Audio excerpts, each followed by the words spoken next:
Good morning, y'all. This is Sunday morning and it's beautiful outside, as you can see, but it's cold. So, um, I just, I've been doing a lot of thinking, and talking to people. And, actually, I wanted to say this that when I speak of these relationships that I've been in and just going through this healing process, I definitely want to put out the disclaimer that I am not trying to say these men are horrible people and that they're a bad person or anything like that. Just the stuff that they did to me wasn't great, but that does not validate or solidify that they are a bad person, they're bad men. And to be quite honest, when I really sit back and look at it, I definitely have to take ownership of these relationships that I've been in where they have been horrible. I have to take ownership of it for myself. Not that I made them treat me that way, but taking ownership in the fact that I did not set proper boundaries, when I started dating these individuals and entered into a relationship with them. I thought maybe I was setting boundaries, but as it turns out, it's possible that I maybe did not set the proper boundaries to where it allowed me to be me as well as demand, not necessarily demand, but get the level of respect and treatment that I should have been getting in the first place. But understand that even when you set those boundaries with people, if they choose to disrespect your boundaries or violate your boundaries, that definitely is because that's on them, not because of you. So I would say, like, in the last relationship that prompted me to start doing these videos, being with him for 2 years. And so I'll give all these, I won't say their name, but I'll give them each a title. So a friend of mine, they call him Sergeant Slaughter, right? So with Sergeant Slaughter, he was very I would be somewhat timid, if not scared, to say how I felt about stuff or to speak freely as to how he would do things. I mean, there are some things that I would say that I felt like, oh, I'm going to address it, right? But then there's other things like me saying, like, you know, you're not, like saying, you're not being fair to me or you're not treating me right, or, just saying little stuff like that just on a everyday basis. I would be scared to say it because then I'd be worried. And this is me being very transparent and being very real.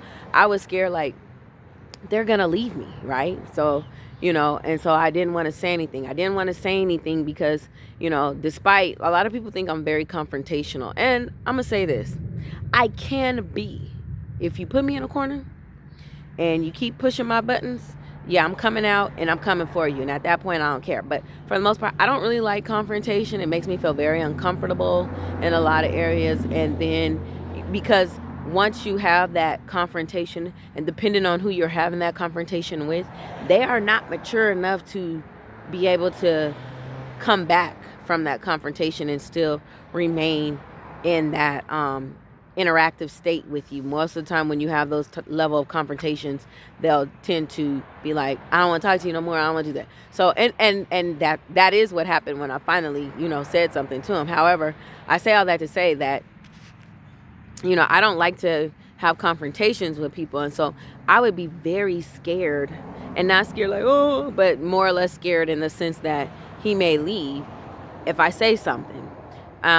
And so those are boundaries that I did not set. And as I look at these other relationships that I have been in, this is where I say I definitely have to take ownership for myself and not. And I'm not trying to paint a picture like these men are bad, they're horrible, not worthy to be in a relationship with someone. They are just like I am. But I have to take the ownership in the sense that, Miss Williams, had you set these boundaries and been very clear on these boundaries, then none of this stuff would have been happening. Or it would have happened, but once it happened that very first time, you would have been like, oh, yeah, let me 86 this juke joint, okay? Yeah, we gonna go ahead, and go ahead and jump off this plane with the little parachute. We gonna put it up because we good, we done, right? Or, calling the time of death of that, don't even DNR, don't even resuscitate, don't pull out them paddles, leave them paddles hooked up. Don't you resuscitate none of this relationship, okay? So, but I didn't do that. And so then it prompts me to even think more that I need to understand what boundaries really are. See, and so in my head, I'm thinking boundaries are, oh, well, I'm not going to allow you to cheat on me, or, oh, I'm not going to allow you to just, talk to me any old kind of way, or I'm not going to allow you to, treat me or my children or any kind of way, stuff like that. Or I'm not going to allow you to make me feel abandoned when I need you, that kind of stuff. I'm thinking that that's boundaries, but no, that's not really boundaries. Well, that is a boundary, but it goes deeper. It goes way deeper than that, because boundaries could be when you begin to see how they are interacting, or how they are talking to you, or how they seem to treat you in other aspects, then you need to cut it off. And so I'm definitely at a place where I'm beginning to, look at boundaries. A friend of mine had referred me to read a book called Boundaries. And I forget the guy's name. His last name is Townsend. But once I get the, because I'm listening to it on audio. So when I had started listening to this audio, I was like, dang, these boundaries, wow, I done messed up on all these boundaries. I ain't said nothing, and so it makes me then look and reflect on, again, like I said, these relationships that I've been in, and then I just said, Miss Williams, girl, what have you been doing here, honey? You ain't said nothing, you ain't did nothing. Like, it's me.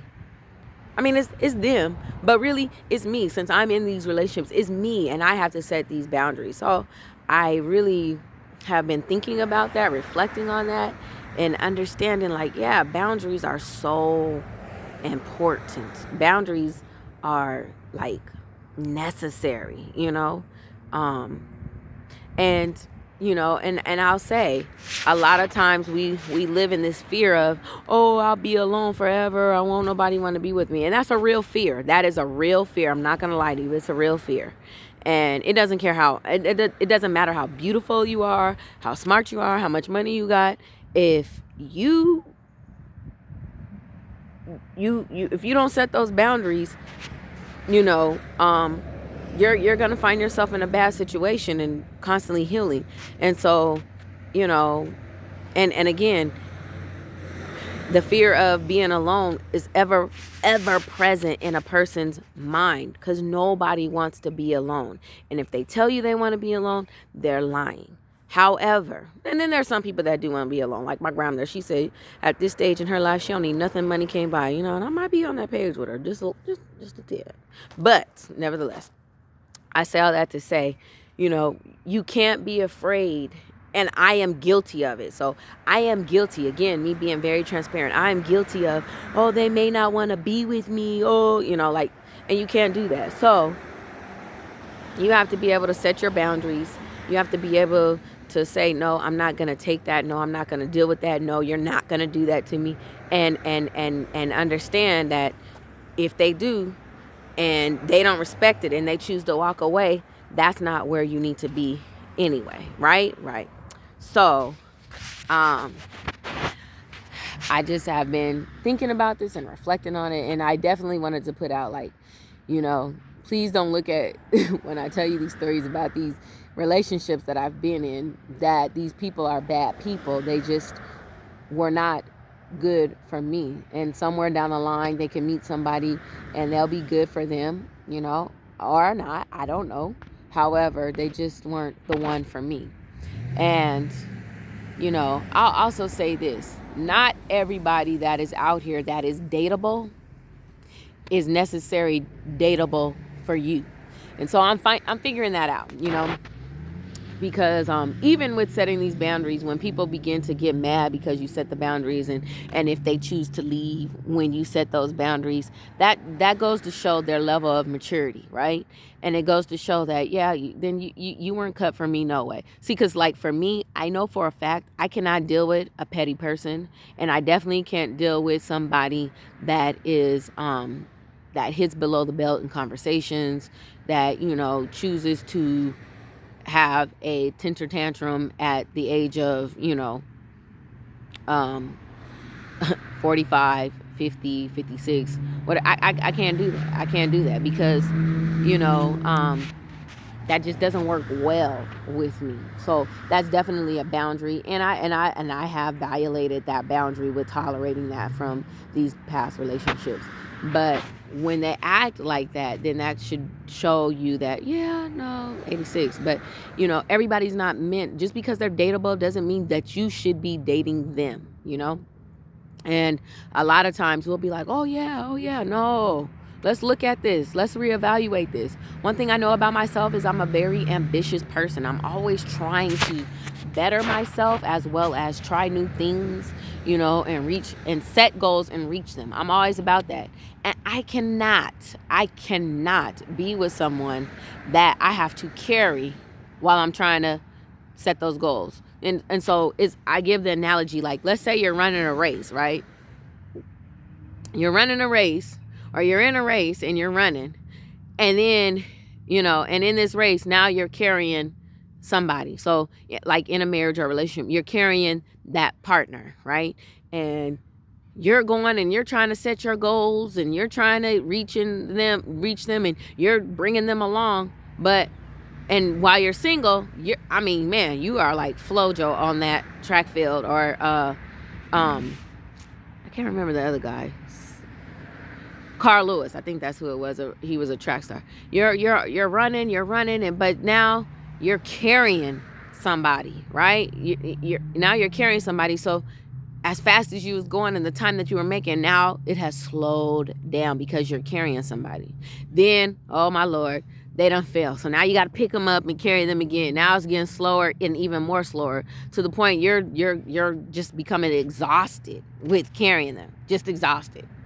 And so that's how I look at it in regards to me when I'm with people in these relationships that aren't as ambitious as I am. You'll be carrying like dead weight, and it's hard for you to be able to run. So, and I remember I went through that in my when I was married. I felt like I was carrying a lot of dead weight, a lot, and I was, literally and figuratively. So when we got divorced, let me tell you, I was like 185 pounds when I was married to this joker. And then once I divorced him, I promise you on everything I loved, I lost so much weight. I dropped down to like 130 something. I hadn't seen 130 in years. But just goes to show you, it was like when I divorced him, then I also lost the weight. Yes, thank you, Jesus. I'll take it. I'll take losing the weight for 1,000, Alex. Ding. So, but yes, I think boundaries are very important, and I'm learning about them very much. So I'm learning about them, but like I said earlier, it is not, I don't want to put it out there that these men are bad. No, I want to put it out there that we have to, each person has to take ownership and look and reflect. And so that's where I'm at, in taking the ownership and looking and reflecting. That doesn't mean that they didn't hurt me. That doesn't mean that my tears and my sorrow and the healing that I felt is not real, because it's very real. Okay.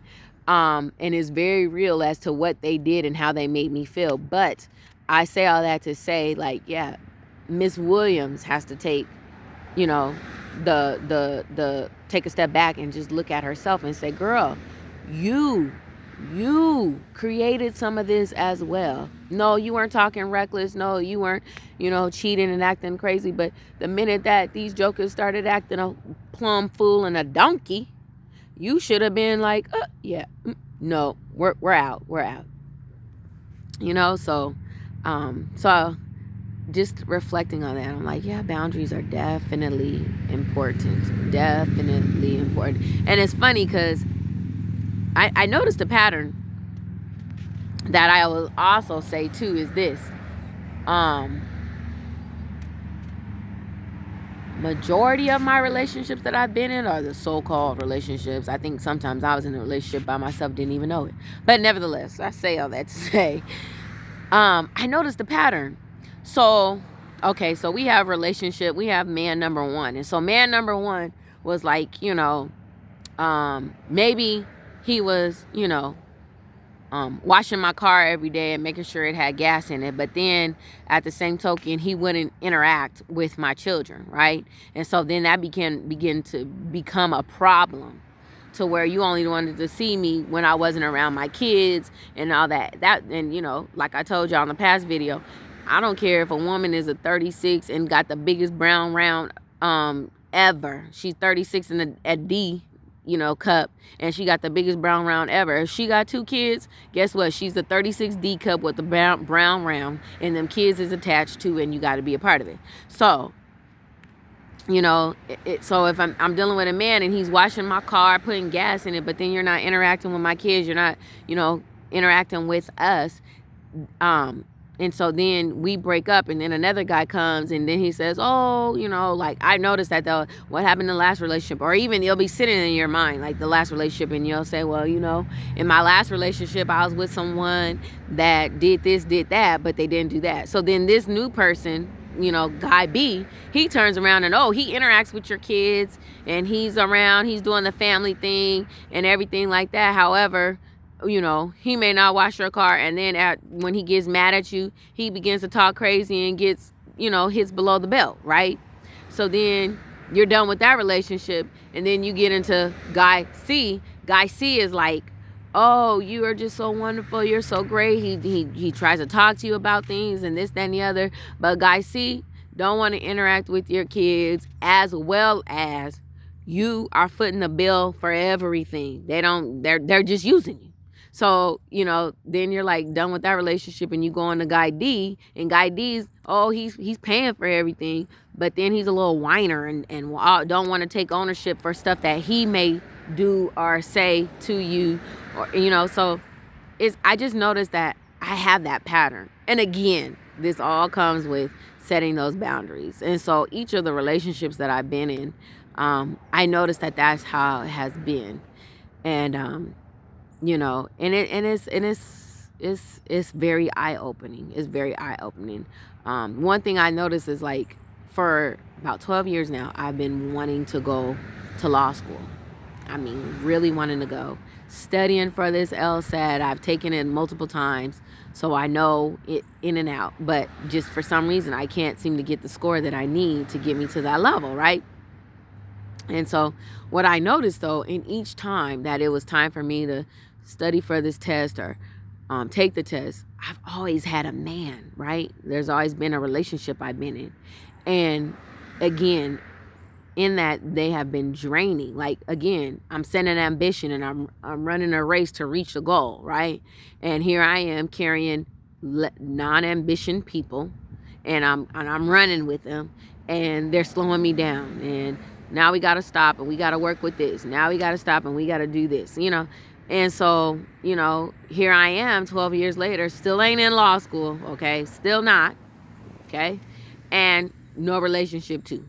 So, setting those boundaries. So I'm definitely looking at this. I'm definitely thinking about this, definitely reflecting, and definitely saying, girl, you need to go ahead and reevaluate some things and set those boundaries. And, and so, it's eye-opening. I will say setting those boundaries is going to be a hard thing to do, only because I know at times when I've set boundaries, that's when people have left, whether it's family, relationships, friends. When you set boundaries, a lot of times people have a hard time accepting that. And so then they'll, decide to not be around you, talk to you, be your friend or whatever. And that could be hard. It can be hard. And I'm not going to lie and act like I mastered it, because I'm not. I haven't. But the true thing is that you have to set those boundaries. And in setting those boundaries, you may have to face that you will be alone. And you might be alone forever, whether, and alone meaning not necessarily that you have to be in a relationship with someone, but you may not, your friends, you may not have those friends anymore. Or, you know, that family member or family may not talk to you anymore. Or, you know, and again, that relationship could be over, you know.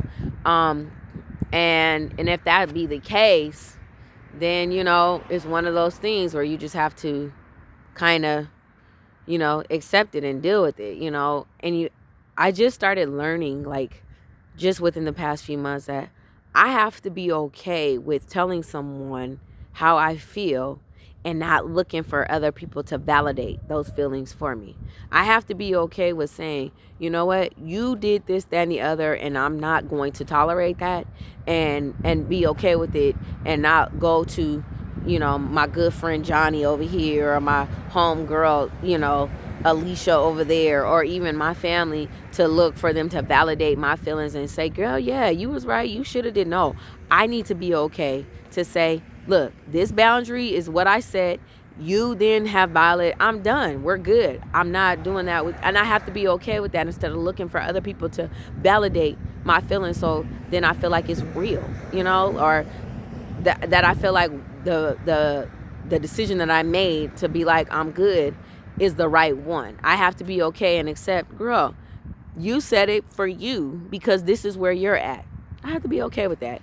And so I've been learning to do that. So I just wanted to tell you guys, you know, the healing process is still going and it's ongoing. But, you know, I definitely wanted to let y'all know, like, self-reflection on you in these relationships when these relationships have ended, or in any relationship, is very important and necessary, because then you want to be able to see that, you know, I am responsible for how some of this stuff goes, and what happens in this. And so, you know, definitely that's where I'm at, you know, definitely taking ownership, and definitely saying too that these men, you know, they weren't good for me, and the stuff that they did with me were foul and wrong and everything. And it's not that they're bad or anything, it's just the fact that, you know, Miss Williams has to take ownership in this, and it's rough, but you have to, if you're about healing, if you're about being a better person, if you're about really, you know, being the best you can be, then you will do that self-reflection, and you will look at it, and you'll begin to say, these boundaries, yes, set them, sis, yes, set them, bruh, you know what I mean? Because you have to. If you don't, people are gonna be out here all willy-nilly, just being all reckless with you, and not respecting nothing. And it's very important that you really, you know, set those boundaries and really, you know, look at it. And, you know, so I just wanted to say that today on this Sunday, while we're all sitting over here around the world with this coronavirus, you know, make sure, and yeah, set that boundary too. Tell them people, give you 50 feet, 6 feet my behind, 50. Okay, so they can't be coughing all up on you and all that madness. Because me, I ain't playing them games. I will Lysol you so quick. If not, try to jump on you if you cough on me. I'm just saying. I'm just saying. Maybe. So anyways, so that was my video for today. Maybe later I'll have another one, because I definitely just want to keep talking about this, but giving, you know, analogies and even discussing the relationships that I've been in that, you know, were boundaryless, you know, and stuff like that, and just continue in my process of healing. So thanks, guys. I hope to hear from you soon, and I definitely hope, as I am talking about this stuff, that is helping people, you know, and allowing them to just face some stuff. You know, I'm not doing anything any different than anyone else is. I just was like, I need to talk about this for my healing. And if it helps someone else, it does. But if it doesn't, then okay too. I just felt like I just wanted to discuss things, talk about this, because this stuff is real. And you can read books on these experts that say, oh, do this and do that and you'll heal and this. No, but it's necessary, I think, to talk about this stuff as you go through it. Experience is the best teacher. So when I'm talking to you guys about this, I'm not talking about something that I read. I'm actually talking about stuff that I've experienced and know it to be real. And when you're dealing with a broken heart, and when you're dealing with healing, when you're dealing with self-reflection, man, it's ugly. It is ugly. Now, I think I'm pretty cute. I ain't the finest thing, but I think I'm pretty cute. But boy, going through this process, whew, it is ugly. Lord have mercy, it's ugly. You're like, ooh, Lord. Feel like I'm getting beat with the fugly stick or something. So anyways, I hope you guys have a good day, and hope to hear from you soon. I'm always open to suggestions. I'm always open to feedback, always open to just hear what you guys have to say. So please, by all means, give me, your feedback. Give me your stories or experiences. That's even better. That helps me and helps me to grow even more. All right. Well, I can't wait to talk to you guys again. Have a good day. Bye-bye.